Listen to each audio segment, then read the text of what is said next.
سوالات کافی ہیں، میں کوشش کروں گا کہ اختصار کے ساتھ اس کا جواب دیا جائے۔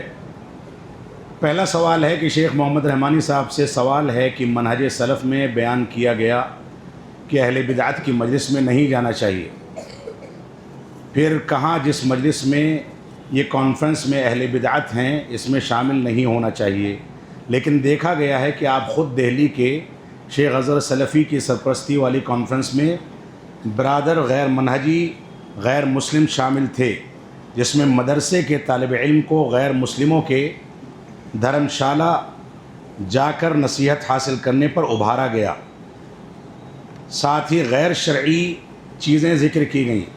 آپ بھی اس کانفرنس میں تھے، تو سوال یہ ہے کہ آخر منہج سلف اصل میں کیا ہے، یہ ہم جاننا چاہتے ہیں۔ دیکھیے، سوال بہت چبھتا ہوا ہے اور میں اس کی بہت زیادہ تفصیل کے ساتھ صراحت کیمرے کے سامنے نہیں کرنا چاہوں گا کہ جماعت کی مصلحتوں کا مسئلہ ہوتا ہے۔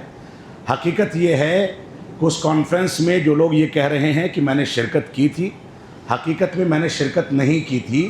امام حرم ہمارے ادارے کے بھی مہمان تھے، ان سے ملاقات کے لیے صرف میں وہاں الوداعی ملاقات کے لیے تھوڑی دیر کے لیے گیا تھا۔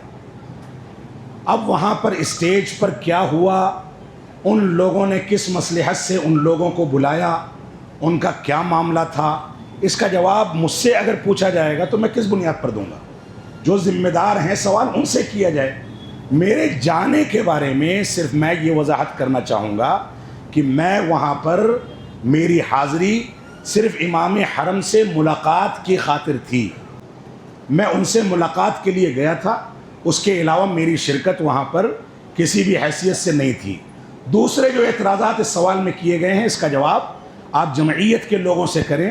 اللہ رب العالمین ہم کو ہر جگہ پر صحیح فیصلے لینے کی توفیق عطا فرمائے۔ بہت سی ایسی چیزیں ہیں جس سے میں بھی اتفاق نہیں رکھتا ہوں، اور سوال میں بھی وہ چیزیں اٹھائی گئی ہیں۔ یقیناً جو غلط ہے وہ غلط ہے، چاہے کوئی بھی کرے، ہماری جماعت کرے یا دوسری جماعتیں کریں، جو غلط ہے وہ غلط ہے۔